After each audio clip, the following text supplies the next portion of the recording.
안녕하세요, 여러분. 저는 몇 달 전부터 이 사연 채널의 열혈 애청자가 된 60대 후반의 여자입니다. 우연히 한두 개의 사연을 듣다가 저도 한 번쯤은 꼭 제 사연을 보내봐야겠다는 마음을 먹고 있었어요. 마음은 먹었는데 막상 용기를 내어 글을 쓰기가 쉽지는 않더라고요. 달력을 보니 올해도 한 달밖에 남지 않았다는 걸 깨닫고 이제는 내 삶을 정리해 볼 시간이다 싶었습니다. 그리고 사연을 보내려고 새삼스럽게 제 지난 날을 되돌아봤어요. 남편과 저, 그리고 아이 둘, 또 며느리에 이르기까지 정말 저에게는 많은 일들이 있었네요. 나이가 드니 자꾸 옛날 일이 떠오르는 것 같습니다. 혹시 사연을 듣고 계신 제 또래분들도 저처럼 옛날 생각 많이 나시나요? 좋지 않은 기억들이 더 많이 나는 게 참 사람 심리가 이상한 것 같아요. 그래도 지금은 다 털고 행복해졌으니 그 시절 이야기를 꺼낼 수도 있습니다. 거두절미하고 지금부터 시작해 볼게요. 우선 남편과 저는 참 희한한 인연으로 만났다고 볼 수 있습니다. 중학교 동창이었거든요. 남편은 어릴 때부터 순박한 사람이었어요. 인정도 많고 순수한 성격이라서 주변에 친구가 많았습니다. 반면에 그런 성격을 이용하려는 나쁜 사람들도 많았죠. 그게 제 눈에는 보이더라고요. 중학교 때부터 노골적으로 괴롭힐 목적으로 다가오는 애들이 있던 걸로 기억해요. 가끔은 친구로서 답답해서 제가 한마디 하기도 했습니다. 태정이 너는 달란다고 다 주냐? 준호 알지? 그 자식이 너더러 뭐라고 하고 다니는 줄 알아? 호구란다 호구. 애들이 다 너 호구로 알면 어쩌려고 그래? 그러냐? 난 뭐라고 하고 다니든 상관없어. 있으면 나눠주고 없으면 아니고 그런 거지. 괜찮아. 나 걱정되는구나. 아이고 답답하. 걱정은. 그래 마음대로 해. 내 거냐? 너 거지? 현미 넌 뭐 필요한 거 없어? 됐거든? 당시에는 그래도 태정이네 집안 형편이 좋았던 걸로 기억합니다. 태정이 부모님도 선하고 좋은 분들이셨어요. 반면에 저희 집은 형편이 좋지 못했습니다. 가난했죠. 아버지가 도박으로 있던 재산마저 다 날리고 중학교를 갓 졸업한 저를 돈 받고 식모로 보내버렸어요. 엄마는 옛 저녁에 도망을 가버렸고요. 지금 이 나이 먹도록 저는 아버지와 어머니에 대한 원망이 가득하답니다. 부모가 돼서 어떻게 자식 새끼를 휴지 조각 버리듯이 버릴 수가 있었는지 제 상식에서는 전혀 이해가 가지 않았어요. 아무튼 그렇게 저는 태어나서부터 살았던 동네를 떠나서 처음 밟는 낯선 땅에서 그것도 남의 집 살이를 하면서 눈칫밥을 먹으며 버티고 살아야 했답니다. 그렇게 그 집에서 온갖 굳은 일을 다 겪고 나서 겨우 식모살이를 끝내고 나왔어요. 그때 제 나이가 20이었습니다. 그 집을 나오는 것만으로도 해방을 한 듯이 행복했어요. 저는 그 길로 시내에 있는 한 쌀가게에서 계산하고 정리하는 일을 했습니다. 남의 집 살이를 안 하니까 그렇게 좋을 수가 없더라고요. 식모살이를 할 때는 자존감도 많이 깎이고 우울하고 그랬는데 제가 필요한 곳에서 일을 하니까 자존감이 쑥쑥 올라갔습니다. 쌀가게에서 1년 정도 일을 하고 났을 때였어요. 쌀가게 사장님께서 저에게 선자리에 나가볼 생각이 없냐고 물으셨습니다. 아이 현미야, 너도 이제 연애도 하고 결혼해야 되지 않어? 결혼이요? 저는 아직 생각 안 해봤는데요. 지금부터 만나야 25전에는 결혼할 거 아니요. 내가 선자리 좀 봐줄까? 선이요? 부끄러운데. 그냥 만나나 봐. 너랑 동갑인데 애가 아주 듬직하니 성격도 좋아. 지금이야 어렵게 되기는 했지만 지 가족 밥 굶길 놈은 아니다. 그럼 내가 주선한다.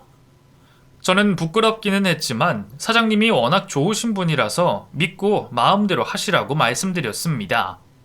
그리고 일사천리로 약속 날짜를 잡고 저에게 이야기해 주셨어요. 21살 어린 저는 설레기도 하고 또 약간의 부담도 느낀 채로 약속 장소로 나갔습니다. 그런데 그 식당에 왠지 낯이 익은 사람이 보이는 거예요. 긴가민가 하고 있었는데 그 사람이 먼저 저에게 말을 걸었습니다. 혹시 너 정현미 아니야? 나야, 나 박태정. 기억나냐? 중학교 동창 태정이더라고요. 안 본 새에 청년이 된 친구를 보니 너무 반갑고 신기했습니다. 기억나지? 그 호구지 타고 다니던 박태정. 잘 지냈어? 여긴 어쩐 일이야? 나 선보러 왔는데 설마 네가... 그랬습니다. 저와 선을 보기로 한 사람이 바로 제 중학교 동창 태정이었던 것이었어요. 저희가 살던 고향과는 거리가 있는 지역이었는데 어떻게 거기서 또 선을 보기 위해 만난 건지 정말 사람 인연이라는 게 요상하다고 생각했습니다. 그리고 저희는 편하게 서로 산 이야기를 나눴어요. 태정이도 저 못지않게 힘든 일을 많이 겪었더라고요. 우리 아버지가 보증을 잘못 서는 바람에 재산 다 날리고 뿔뿔이 흩어져서 살았어. 지금 탄광에서 석탄 캐는 일 하고 있어. 태정이는 일을 마치고 국밥집에서 밥을 먹다가 저희 쌀가게 사장님과 친분을 맺게 됐다고 했습니다. 저도 아버지로 인해서 가족이 모두 흩어진 터라 태정이의 심정이 100번 이해가 갔죠. 물론 태정이 아버님은 사람이 좋아서 당한 일이었다는 게 달랐지만요. 아무튼 저도 제 사정을 구구절절 이야기해줬습니다. 그때까지 제 이야기를 들어줄 사람이 하나도 없었거든요. 말을 하다 보니 저도 모르게 눈물이 흘렀죠. 그런 저를 태정이도 다 이해한다는 듯이 휴지를 뜯어서 가만히 건네주고 어깨를 토닥여줬습니다. 너도 참 고생 많았다. 태정이 너도 고생 많았어. 그날 이후로 저와 태정이는 서로 의지를 하면서 지내게 됐습니다. 처음에는 친구로만 보였는데 점점 정이 들고 연애 감정이 생기더라고요. 저만 그런 줄 알고 내심 억울했는데 알고 보니 태정이도 저와 같은 마음이었습니다. 저희는 그렇게 23살에 결혼을 했어요. 결혼식은 별 다른 거 없었고 둘이서 한복 곱게 차려입고 사진관에서 사진 한 장 찍은 게 다였습니다. 혼인신고를 하고 둘이서 살림을 합쳐서 살았어요. 남편은 탄광에서 석탄 캐는 일을 했고 저는 여전히 쌀가게에서 일을 했습니다. 티끌 모아 티끌인 형편이었어요. 그래도 저희 둘이 어떻게든 살아보겠다고 아끼고 아끼면서 적은 돈이라도 열심히 모았습니다. 그러던 중에 큰일이 한 번 났습니다. 남편이 일하던 탄광에 갱도가 무너진 것이었어요. 저는 남편이 그곳에 갇힌 줄 알고 일하다 말고 가서 대성통곡을 했습니다. 태정아! 태정아! 한참을 그러고 있는데 제 뒤에서 얼굴이 검은 석탄으로 뒤범벅된 남편이 저를 불렀어요. 현미야, 나 여기 있어. 왜 울어? 나 괜찮아. 얼굴은 새까매서 저를 안심시키려고 웃느라 하얀 이만 보이는데 저는 그런 남편을 끌어안고 펑펑 울었습니다. 그리고 당장 그만두라고 했죠. 이게 몇 번째야? 지난번에는 사람들도 많이 죽었잖아. 태정아, 탄광일 그만둬. 나 불안해서 못 살겠어. 갑자기 관두면 사람들한테 민폐야. 뭐 할 일이라도 정하고 그만두던지 해야지. 현미야, 내 걱정 말어. 나 손금 봐봐라. 생명선이 이렇게 길다. 으이그, 이 와중에도 실없는 소리는? 하지만 저는 항상 불안했어요. 그리고 다른 살 방법을 찾고 싶던 찰나에 어릴 때부터 저와 친했던 친척 언니를 우연히 마주치게 됐습니다. 언니, 수키 언니 맞지? 여긴 어쩐 일이야? 너 현미구나? 나 여기에 시댁이 있어서. 아이고, 너 여기 살았어? 너희 가족 소식은 들었는데. 언니는 제 손을 붙잡고 먹먹해진 목소리로 제 걱정을 해줬습니다. 시댁 제사 때문에 왔다가 돌아가는 길이라고 해서 저는 저희 집으로 초대를 했어요. 언니는 저와 남편이 살던 작은 집을 보고 놀란 표정이었습니다. 여기서 둘이 사는 거야? 화장실은? 화장실은 저쪽에 500m 가면 공동 화장실이 있어. 이런 데서 어떻게 사냐? 현미야. 이야기를 들어보니 언니는 서울에서 잘 살고 있더라고요. 주변에 친구도 많다고 했습니다. 태어나서 서울이라는 곳은 한 번도 가본 적이 없어서 제가 듣기에는 다른 세계 이야기처럼 들렸어요. 그리고 언니가 저에게 제안을 했습니다. 현미야, 너 서울 와서 살래? 서울? 아, 무서워. 서울은 눈 뜨고 코 베어 가는 곳 아니야? 아니야. 서울이 기회의 땅이야. 동대문 쪽에 언니 아는 사람이 포목상을 하거든? 근데 이번에 그 가게 처분하고 시골로 이사를 간대. 아저씨 건강이 나빠졌다더라고. 그래서 싸게 처분한다는데 너 그거 한번 해볼래? 포목상? 그래. 거기 이미 오래된 곳이라서 거래하는 곳도 많고 가서 일하다 보면 금방 익힐 거야. 거기 내가 찜해두고 있었는데 욕심 같아서. 근데 네가 하면 딱 좋겠다. 가자. 서울로 가. 인생의 기회는 갑작스럽게 찾아옵니다. 그 기회를 놓치지 않고 잘 잡는 것도 복이라고 생각해요. 제 삶의 첫 번째 기회가 온 것이었어요. 언니, 그럼 내가 남편이랑 상의해서 꼭 갈게. 상의할 것도 없어. 다들 거기 가로채 가려고 눈독 들이고 있어. 얼른 결정해서 나한테 연락 줘. 고마워, 언니. 고맙기는. 너 사는 거 보니까 딱해서 내가. 언니가 가고 난 이후에 남편이 퇴근할 시간을 기다렸어요. 얼른 이 좋은 소식을 전하고 싶었거든요. 그런데 퇴근 시간이 됐는데도 집에 올 생각을 안 하더라고요. 무슨 일이 생겼나 불안해하던 찰나에 문이 열리고 남편이 들어왔습니다. 왜 이렇게 늦었어? 어머, 이 갓난애는 뭐야? 남편의 품에서 갓난아기가 골아떨어져 있었어요.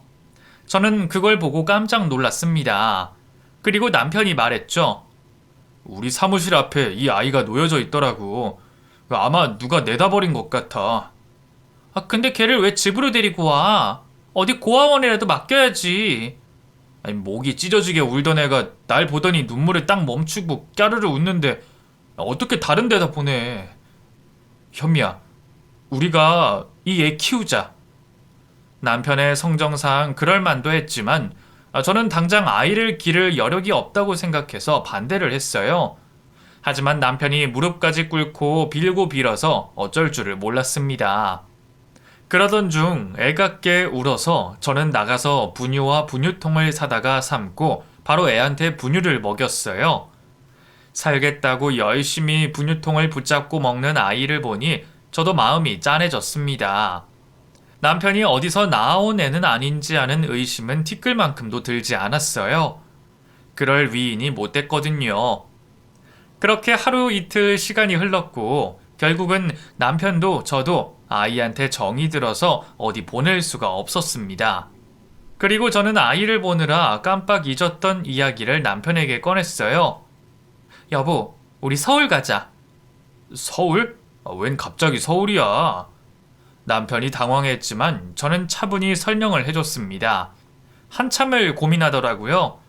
그래서 제가 쐐기를 박았죠. 이 아이도 키우기로 했는데 더 넓은 세상에 가야지. 이대로 살다가는 죽도 밥도 안 돼. 다 정리하고 갑시다. 그렇게 저희는 그곳 생활을 정리하고 서울로 올라갔습니다. 처음에는 다들 사기꾼 같고 적응하기 힘들었는데 제가 인복이 많았는지 좋은 분들을 많이 만나고 가게 일에도 재미를 붙였어요. 남편도 사람이 좋아서 따르는 사람이 많았고요. 그래서 저희는 2년 만에 완전히 서울 생활에서 자리를 잡았습니다. 고마운 친척 언니에게는 좋은 선물도 해줬어요. 언니는 제가 버려진 아이를 데려다가 키우는 걸 알고 있었습니다. 진수라고 그랬지? 이제 3살 됐나? 응, 3살이야. 잘생겼어. 아무리 그래도 너도 네 자식 낳아야지. 어찌됐든 너희 핏줄은 아니잖아. 내가 낳은 자식이나 다름없는데 뭐. 그런 소리 마라. 그건 그렇지만 애 하나만 키울 거야? 형제가 있어야지. 저도 따로 아이를 갖지 않을 생각은 아니었는데 서울 생활에 적응하고 그러다 보니 애가 생기지 않았던 것이었어요. 그리고 그 이후에 저는 임신을 하고 첫째와 4살 터울의 딸을 출산하게 됐습니다. 포목상을 하면서 돈도 많이 벌고 평수 넓고 좋은 아파트로 이사도 했어요. 저는 아이들 육아를 하느라 포목상 일은 남편이 맡아서 하게 됐습니다. 남편은 주변에 좋은 사람들만 모여서 그런지 어디서 좋은 정보들을 들어서 재테크도 잘하더라고요. 그런데 아들은 딸이 태어나면서 질투를 그렇게 했습니다. 제가 안 보는 틈에 꼬집기도 많이 했고요.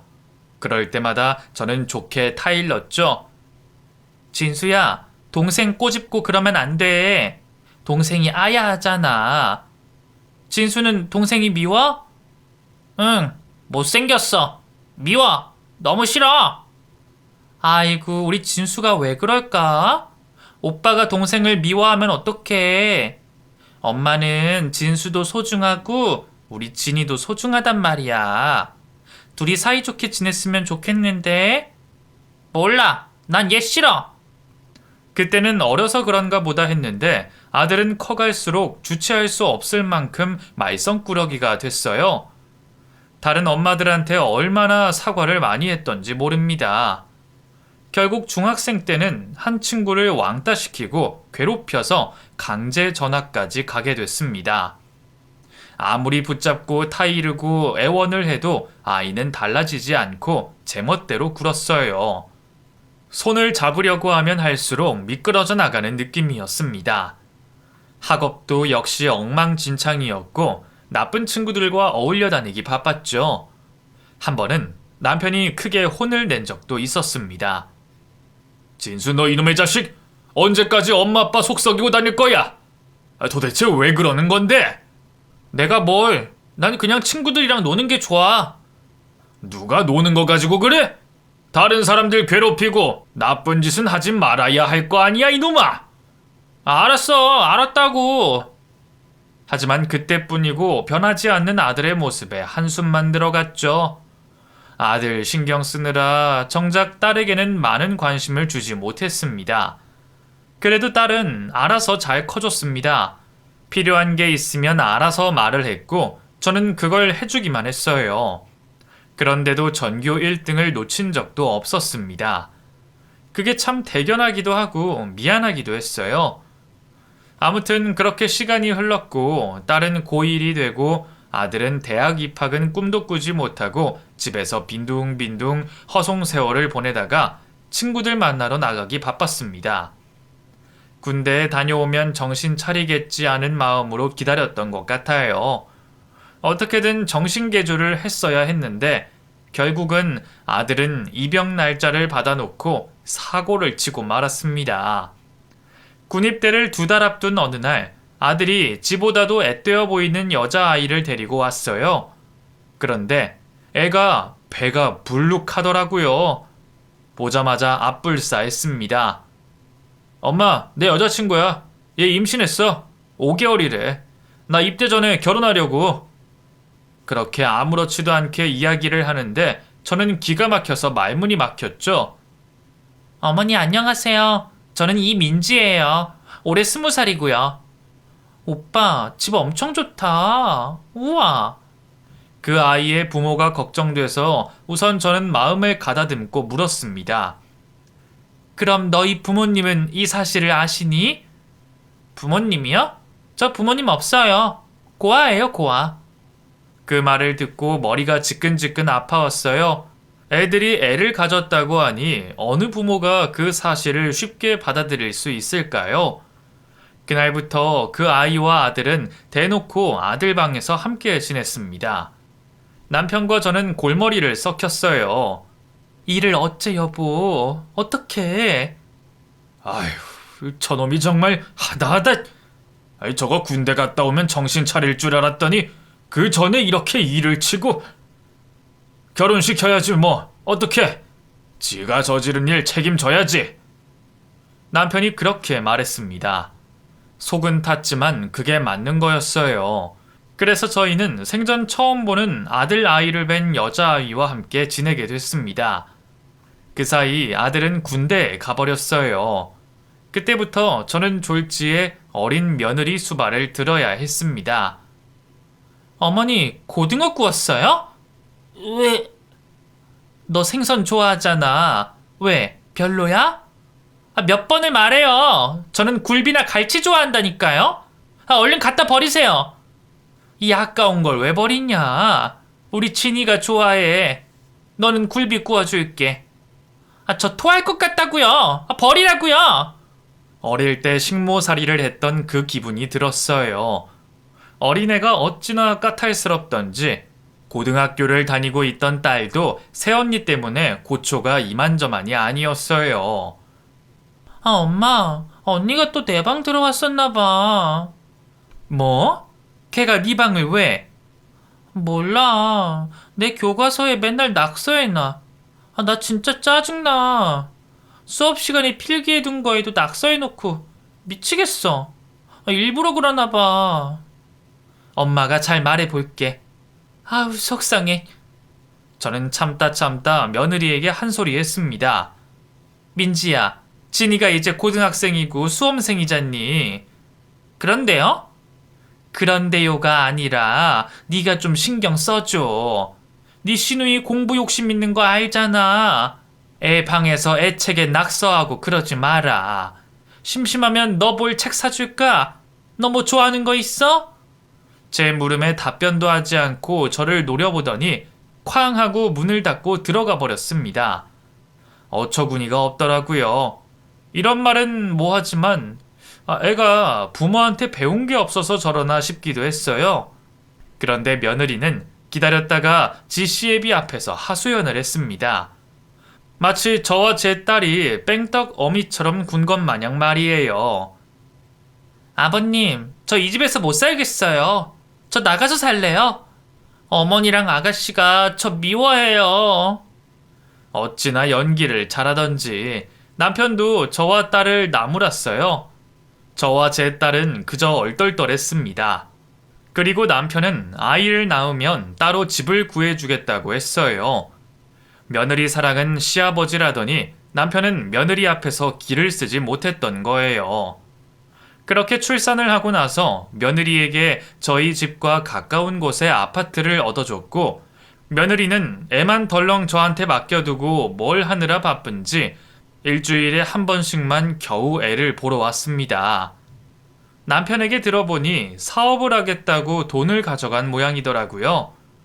저는 손주를 봐서라도 애들이 정신 차리고 잘 살기를 바랬기에 남편이 사업 자금을 대주는데 이런 방구 아무 말도 하지 않았습니다. 하지만 몇 번이나 실패를 하고 그때마다 밥 먹듯이 와서 당연하다는 듯이 돈을 가지고 갔어요.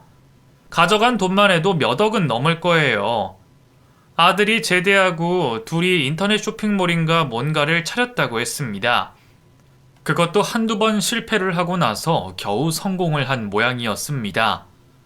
4살 때까지 키우던 손주를 데려가더라고요. 고맙다, 어쩐다 말도 없이 말이에요.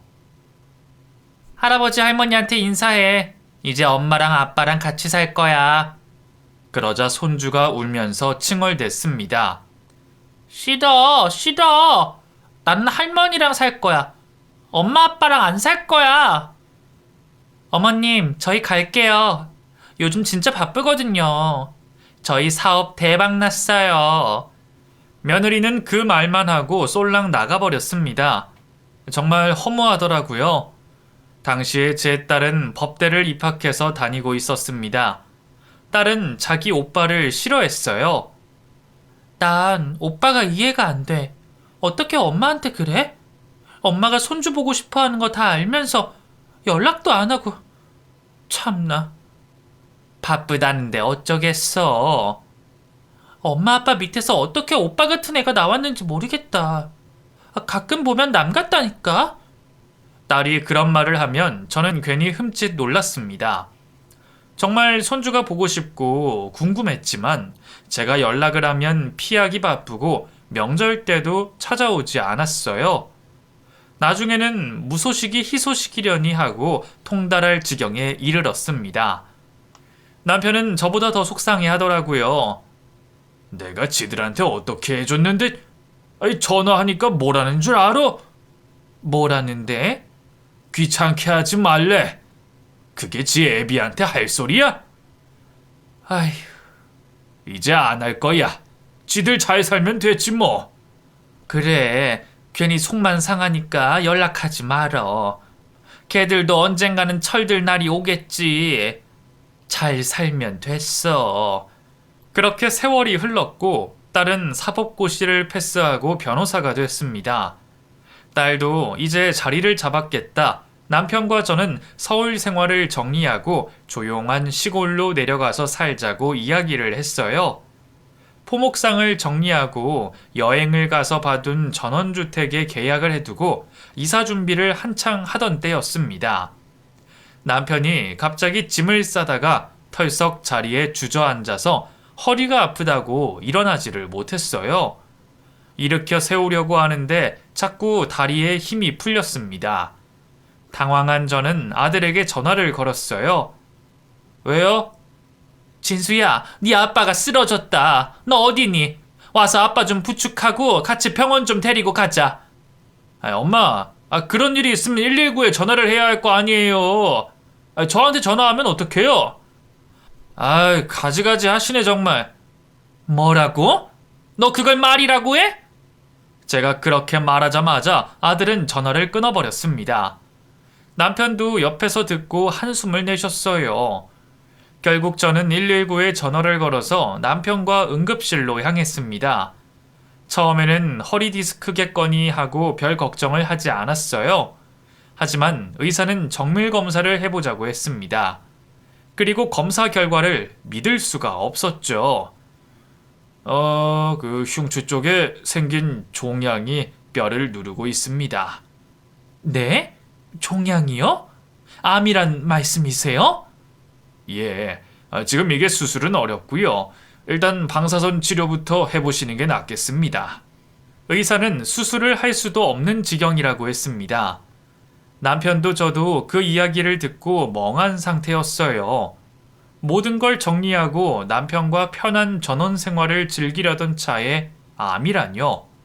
모든 꿈이 물거품처럼 사라지고 저는 제발 남편이 살기만을 바라야 했습니다. 방사선 치료를 받았지만 상태가 좋아지지 않았어요. 딸도 퇴근하면 항상 병원에 왔습니다.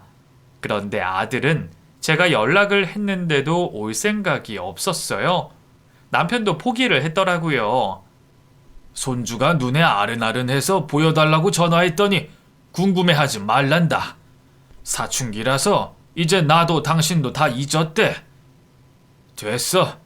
그놈들 안 보고 가도 그만이야. 가긴 어딜 가. 당신 나랑 시골 가서 살아야지. 미안해 여보. 아빠, 치료 열심히 받으면 다 나을 테니까 걱정 말아요. 엄마도 아빠도 나쁜 생각하지 마시고요. 지쳐있던 저희 부부는 딸의 말에 힘을 얻었습니다. 그리고 딸은 저만 불러내서 지 오빠에 관련된 이야기를 꺼냈죠. 엄마, 오빠 지금 하는 사업이 완전 망하고 있나 보더라? 뭐? 그 잘난 사업이 왜 망한다니? 명품을 그대로 뺏겨서 팔았나 봐. 그래서 난리인가 보더라. 그 쇼핑몰 고객들이 신고하고 환불 요청하고 나도 선배 변호사한테 들었어. 그래? 그렇게 일하느라 바쁘다고 유난을 떨더니 참 잘됐다 그거. 말은 그렇게 했지만 그때까지도 못내 아들을 향한 애틋함이 남아있어서 저는 속으론 걱정을 했습니다. 그리고 남편의 상태는 나날이 악화되어 갔죠. 아들 며느리에게 마지막 인사라도 하러 오라고 했지만 건성으로 오겠다고 대답하곤 전혀 코빼기도 비추지 않았습니다. 그리고 남편은 혼자서 아는 변호사에게 연락을 하고 병원으로 불렀어요. 딸과 제가 함께인 자리였습니다. 그리고 남편은 유언을 남겼죠. 힘든 몸을 일으켜 글로도 남기고 녹음도 해뒀습니다. 제 아빠의 유언을 듣고 딸은 목 놓아 울었어요. 망난이지만 평생 오빠라고 생각한 사람이 자기 친오빠가 아니라는 사실에 적잖이 놀란 모양이었습니다. 그런 딸에게 남편이 말했어요. 그동안 숨겨와서 미안해. 우리 딸, 네 오빠, 아니 그놈의 자식이 그렇게 망나니 짓을 하고 다니는데도 너는 혼자서 잘 커줘서 얼마나 고마운지 몰라. 아빠, 엄마. 딸은 말을 잇지 못하고 눈물을 흘렸고 남편은 유언장을 쓰고 공증을 받은 이후에 얼마 지나지 않아서 결국 암을 이기지 못하고 눈을 감았습니다. 평생 자기보다 남을 위해 희생하고 살았던 남편이 왜 이리 빨리 가야 하는지 원망스럽고 남편의 병을 알아차리지 못한 제 자신이 한탄스러웠어요. 남편이 사망 선고를 받고 딸이 지 오빠에게 전화를 걸었습니다. 오빠가 상주해야 될 거 아니야. 뭐? 알았어. 기다릴게. 뭐래? 지금 일 때문에 정신없다고 나중에 연락한대. 엄마랑 그냥 우리끼리 먼저 장례식 치르자. 그놈이 끝까지. 네 아빠가 이럴 줄 알았나 보다. 그래, 그러자. 그리고 남편의 장례식을 치렀습니다. 아들은 결국 오지 않았고 상주 자리가 비어 있었어요. 설마 하니 오긴 오겠지 하고 기다렸는데 끝까지 오지 않더라고요. 그래서 장례식 마지막 날에 참지 못하고 며느리에게 전화를 했습니다. 아들은 전화를 받지 않았는데 며느리가 몇 번의 시도 끝에 받고 짜증을 내더라고요. 아니 어머니, 왜 그러세요? 왜 그러세요? 네 시애비가 죽었다는데 어떻게 니들은 장례식에 올 생각도 안 하냐? 진수 어딨어? 진수 바꿔봐. 어머님, 저희 지금 엄청 바빠요. 아버님 장례식이 문제가 아니라 저희가 죽게 생겼다고요. 아시겠어요? 며느리는 그렇게 말하더니 일방적으로 전화를 끊어버렸습니다. 괘씸하기 짝이 없었어요. 저는 마지막 기회를 준 것이었는데 결국 기회를 박찬 건 그 애들이었습니다. 오히려 그러고 나니 이상하게 속이 후련하기도 했어요. 당시에 딸이 만나고 있던 동료 변호사가 대신 상주 역할을 해줬습니다. 딸과 결혼을 하겠다고 말도 했고요. 장례식을 마친 후에 장지에 모시고 저는 집으로 돌아와서 한동안 시름시름 앓았습니다. 평생을 의지하고 살았던 든든한 내 친구이자 남편이 하늘나라로 갔다는 게 실감이 안 났어요. 금방이라도 방문을 열고 들어와서 저에게 인자하게 웃으며 놀랐지 라고 말할 것 같았습니다. 남편에 대한 그리움이 커져갈수록 아들에 대한 원망도 커져갔어요. 그리고 저는 딸에게 남편의 유언을 전하러 가겠다고 했습니다. 진이야, 진수한테 이제는 말해야겠다. 걔랑 호적으로 연결되어 있는 것도 끔찍해. 엄마 다녀올게. 엄마, 혼자 갔다가 무슨 일 당하려고 그래? 나랑 같이 가요. 내가 주소 아니까. 그렇게 저는 딸과 함께 거의 10년 만에 아들을 만나러 갔어요. 가는 길에 긴장도 되고 분노가 터져서 온몸이 부들부들 떨렸습니다. 그런 저를 딸이 가만히 안아주고 토닥여줬어요. 그리고 아들이 운영하는 회사 앞으로 갔는데 회사 앞에선 온갖 시위가 벌어지고 있었습니다.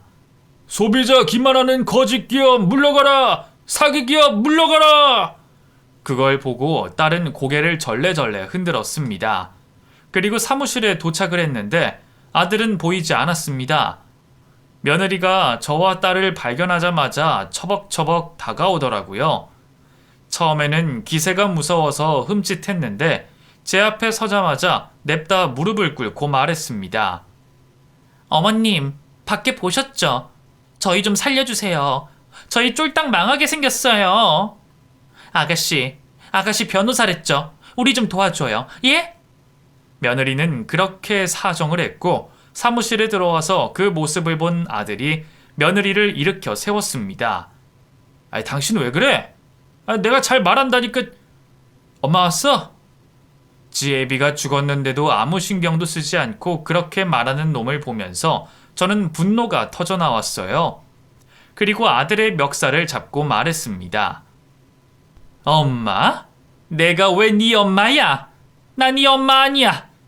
넌 죽은 내 남편한테 미안하지도 않냐? 아이, 왜 이래? 오랜만에 와서. 좀 진정해봐.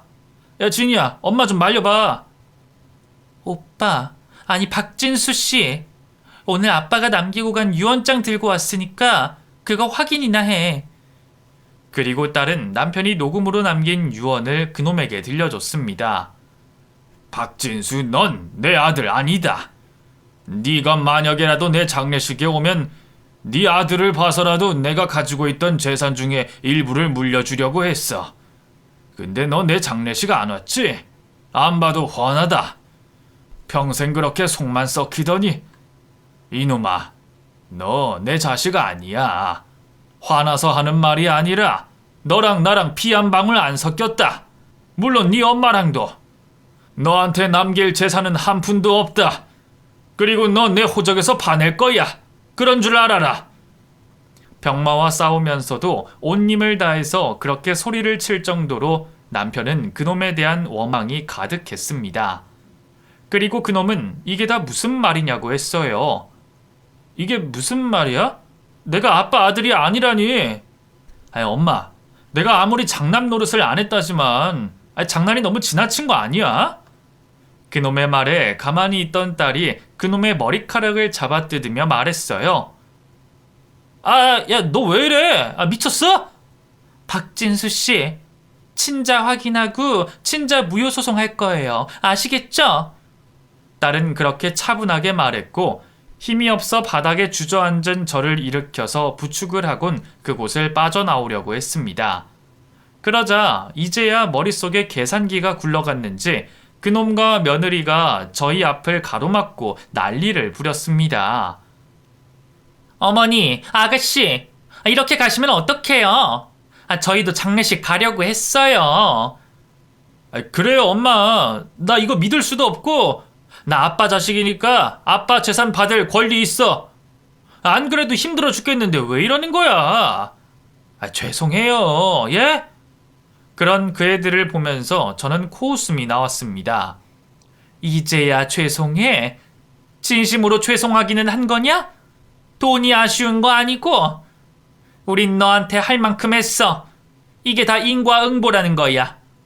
내가 장례식에 오라고 연락까지 줬건만. 됐다. 일 없어. 저는 그렇게 소리를 치고 딸과 함께 그곳을 빠져나왔습니다. 바로 딸이 일하는 로펌에 찾아가서 친자 확인 소송을 걸었습니다. 죽은 남편이 남기고 간 DNA와 제 DNA 그리고 그놈의 것까지 해서 검사를 진행했어요. 당연히 둘 다 그 자식의 친부모가 아니라는 결과를 받았어요. 그리고 친생자 관계 부존재 소송이라는 게 있더라고요. 그것도 진행했습니다. 소송을 진행하면서 그 애들의 사업은 완전히 망했어요. 그러고 나니 평생 하지 않던 연락을 해대며 제 마음을 돌리려고 애를 쓰더라고요. 엄마, 정말 죄송해요. 진심이에요. 한 번만 만나주세요. 제가 앞으로 평생 지금까지 못했던 효도 해드릴게요. 저희 좀 살려주세요.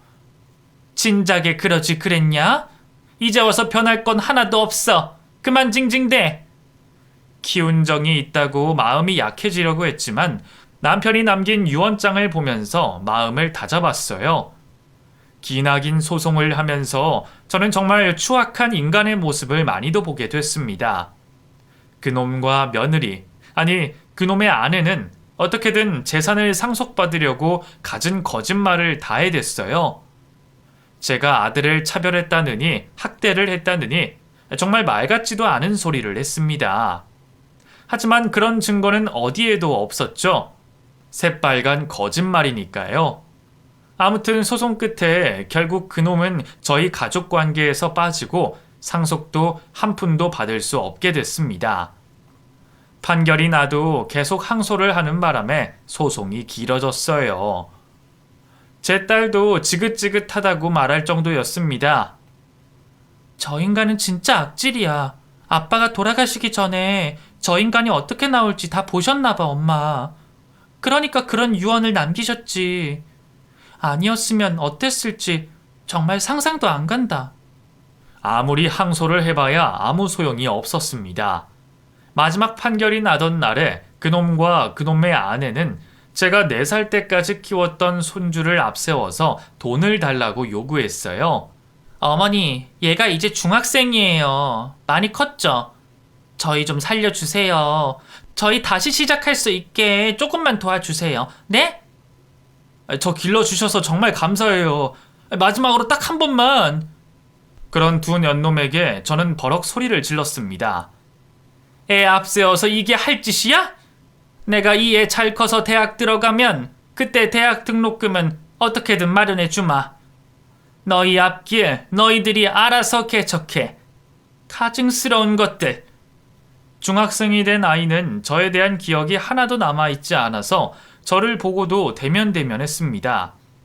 그런 아이가 잘 커주기를 바랄 뿐이었어요. 그렇게 소송을 마쳤고 딸은 동료 변호사와 결혼을 했습니다. 저는 혼자라도 시골에 내려가려고 했는데 딸이 극구 반대를 하더라고요. 엄마, 혼자 거기 가서 적적하게 어떻게 살려고 그래. 나랑 가까운 데서 의지하면서 살아요. 엄마 손주도 봐야지. 뭐? 나더러 또 애를 보라고? 아이고 아서라. 제 말에 딸은 껄껄대며 웃었습니다. 그리고 첫째 딸을 낳고서도 가사도우미를 쓰겠다고 사람을 구하더라고요. 사람 구하는 게 쉬운 일이 아니었습니다. 애들을 어찌됐든 남의 손에 기른다는 게 신경이 쓰였죠. 제가 또 그 꼴은 못 보겠더라고요. 제 팔자련이 하고 딸 곁에 살면서 손녀 손자 2명이나 제 손으로 키웠답니다. 그 애들이 벌써 자라서 고등학생이 됐네요. 애들 큰 거 보면 세월이 정말 언제 이렇게 흘렀나 싶어서 기가 막힐 때가 있답니다. 소식이 끊긴 진수 그놈은 어떻게 지내고 있는지 모르겠습니다. 여기에 다 적지는 못했지만 그 자식은 소송이 끝나도 저를 협박하고 끈질기게 괴롭혔어요. 제 딸과 사위 덕분에 위험에서 벗어난 게 한두 번이 아니랍니다. 지금은 완전히 연락이 끊겼어요. 어디선가 사람 목하면서 잘 살고 있으면 좋겠다고 생각합니다. 요즘도 자주 남편이 꿈에 나와요. 죽기 전에 깡마르고 힘없던 모습이 아닌 젊을 때처럼 건강한 모습으로 좋은 양복을 입고 나와서 저한테 고생 많았다고, 잘 살아서 보기 좋다고 이야기를 하고 갑니다. 남편의 꿈을 꾸고 나면 그립기도 하지만 그곳에서 잘 지내는 것 같아서 안심이 돼요. 여보, 우리 참 많은 일이 있었네. 거기서라도 누릴 거 다 누리고 잘 지내고 있어? 나중에 하늘나라에서 다시 만납시다. 아이고, 여기까지 할머니 이야기 들어주시느라 고생하셨고 감사합니다. 오늘은 눈이 많이 온다고 하네요. 눈이 그치면 한파가 몰아친다는데 건강 조심하세요. 그럼 저는 이만 물러가 보겠습니다.